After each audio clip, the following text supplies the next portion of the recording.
அப்போது நீ என்ன சொல்கிற, நான் என்ன சொல்கிறேன், இங்கே அந்த விஷயங்கள் நடக்கக்கூடியதாக இருக்கும். நான் சொன்னதை நீ செய், நீ சொன்னதை நான் செய், அந்த ஒரு விஷயங்கள் யாராவது விட்டு கொடுத்து போனால் மட்டும்தான் அது நடக்கும். அப்போது நம்மளுடைய பாக்கியாதிபதியாக வரக்கூடிய 9ஆம் அதிபதியும் லக்னத்துக்கு 5ஆம் அதிபதியுமே எங்கே இருக்கிறார்கள் அப்படின்னா நமக்கு 7ஆம் இடத்துல இருக்கிறார். அதனால் நாம் எப்படி இருக்கணும், கொஞ்சம் விட்டு கொடுத்து போகும்பொழுது நமக்கு யோகமும் பாக்கியம் பலமும் நம்மளை தேடி வரக்கூடியதாக இருக்கும். இதெல்லாம் ஜாதகத்தில் ஒரு சூட்சமத்தை உருவாக்கக்கூடும். சார் சனி பகவான் கர்மகாரகன், ரொம்ப விசேஷமாக ரொம்ப நல்லவர். என்னடா நல்லவர், நீதிமான். அவரை மாதிரி ஒரு நீதிபதியை நீங்கள் பார்க்கவே முடியாது. நீங்கள் என்ன பலன் செய்தீர்களோ அதுக்கு உண்டான தண்டனையை உடனடியாக தரக்கூடிய குரு பிரம்மா குரு விஷ்ணு குரு தேவோ மகேஸ்வரன் குரு சாட்சாத் பரபிரம்மம் தஸ்மை ஸ்ரீ குருவே நமக. எல்லாம் வல்ல ஸ்ரீ காஞ்சமகா பெரியவா பொற்பாதம் பணிந்து கொண்டு அன்பு எம்டிவி நேயர்களுக்காக இந்த ஆவணி மாத ராசி பலன்களை பற்றி பார்க்க இருக்கின்றோம். அன்பு கும்பராசி நேயர்களே, இந்த கும்பராசி என்பவர்களுக்கு இந்த ஆவணி மாத பலன் யோகத்தையும் பாக்கியத்தையும் பலத்தையும் தருமானா? இப்போ லக்னாதிபதி ஆட்சியாக இருக்கிறார். லக்னத்திற்கு 5ஆம் அதிபதியாக வரக்கூடியவர் 7ல் நிற்கிறார். லக்னத்துக்கு 9ஆம் அதிபதியாக வரக்கூடியவர் 7ல் நிற்கிறார். அப்போ நண்பர்கள் மூலியமாக இவர்களுக்கு யோகத்தையும் பாக்கியத்தையும் பலத்தையும் தரக்கூடிய சொன்மை. ஏன் காரணம் என்னென்னா, லக்னத்துக்கு 7ஆம் இடத்துல சூரிய பகவான் ஆட்சியாக இருக்கிறார்.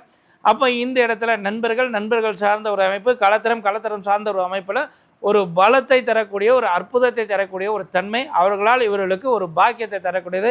இருந்தாலும் நண்பர்கள் மனம் கோணாமல் நடக்கிறது உங்களுடைய வேலை.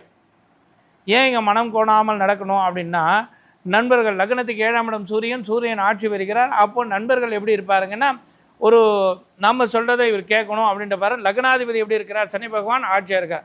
சூரியனும் ஆட்சி, சனி பகவானும் ஆட்சி. அப்போ 2 பேருமே ஒரு சமபலம் பொருந்தியவர்களாக இருப்பார்கள். அப்போது நீ என்ன சொல்கிற, நான் என்ன சொல்கிறேன், இங்கே அந்த விஷயங்கள் நடக்கக்கூடியதாக இருக்கும். நான் சொன்னதை நீ செய், நீ சொன்னதை நான் செய், அந்த ஒரு விஷயங்கள் யாராவது விட்டு கொடுத்து போனால் மட்டும்தான் அது நடக்கும்.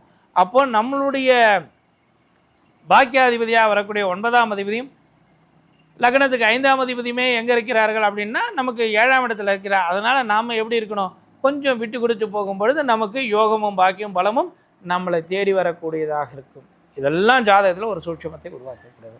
லக்னத்துக்கு 2ஆம் அதிபதியாக வரக்கூடியவர் யார், குரு பகவான் எங்கே இருக்கிறார், லக்னத்துக்கு 4ல் சுகஸ்தானத்தில் இருக்கிறார். சுகஸ்தானத்தில் செவ்வாய் குரு சேர்க்கையாக குருமங்கல யோகத்தை கொடுக்கக்கூடியது. லக்னத்துக்கு 2ல் யார் இருக்கிறதா, ராகு பகவான், சனி பகவான் ராகு பகவான் சேர்க்கை. சனி பகவானுக்கு கும்ப லக்னக்காரருக்கு, கும்பராசிக்காரருக்கு ராகு பகவான் எங்கே இருப்பார், 2ல் இருக்கிறது நல்லதான்னா இங்கே நல்லது தான், தோஷம் இல்லை. இருந்தாலும் சந்திர ராகு சேர்க்கை மனக்குடத்தை பற்றியும் ஒரு அதீத ஒரு மன அழுத்தத்தையும் தரக்கூடிய ஒரு தன்மைக்கு, கற்பனா சக்தியிலே நிறைய தரக்கூடிய ஒரு தன்மை.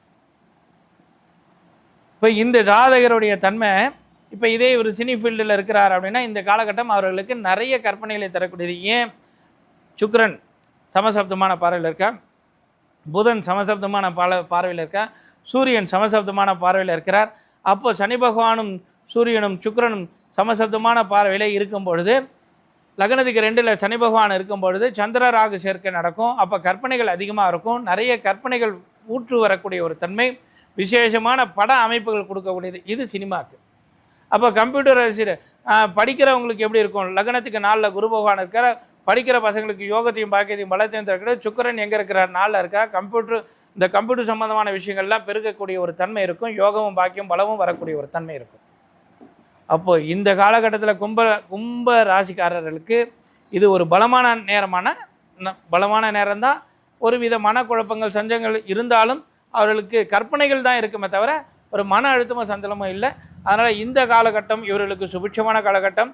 காளி வழிபாடை மேற்கொள்வது இந்த கும்பராசிக்காரர்களுக்கு யோகத்தையும் பாக்கியத்தையும் பலத்தையும் தரக்கூடிய ஒரு அற்புதமான வழிபாட்டு முறையாகும். நேயர்களே, இப்போது நம்ம ஒவ்வொரு விஷயத்துக்கும் நம்ம பண்ணணும்.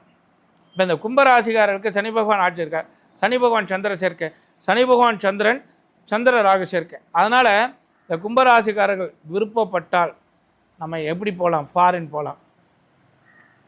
அப்போ இப்போ நம்ம என்ன பண்ணுவாங்கன்னா, சார் ஜென்மத்தில் சனி பகவான் சார் எங்கே சார், நான் உடனே சனி பகவான் பேரில் பழி. சார் சனி பகவான் கர்மகாரகன், ரொம்ப விசேஷமாக ரொம்ப நல்லவர். என்னடா நல்லவர், நீதிமான்.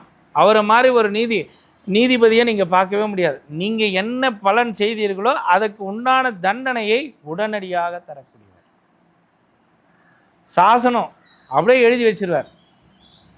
நீ என்ன பண்ண அந்த தப்புக்கு உண்டான தண்டனை, அதுக்கு எந்த ரெக்கமெண்டேஷன் எப்படி போனாலுமே ஆகாது, அதை அனுபவிச்சு தான் ஆகணும். அப்போது இதை நான் எப்படி மாற்றுறது? இப்போ நான் அனுபவிச்சு தான் ஆகணும், ஜாதகம் பார்த்துட்டோம், இது பண்ணணும், இந்த கர்மா அனுபவிச்சிட்டோம். அப்போது இதுக்கு தண்டனையை அதை அனுபவிக்காத இருக்க முடியாது, அனுபவிச்சு ஆகணும். ஆனால் அந்த தண்டனையை மேல்முறையீடு பண்ணி குறைக்கலாம். இப்போ சுப்ரீம் கோர்ட்டுடைய உத்தரவு நம்ம ஒரு தண்டனை கொடுத்துட்டாங்க. உடனே நம்ம என்ன பண்ணுறாங்க, கருணை மனு யாருக்கு போடுறாங்க?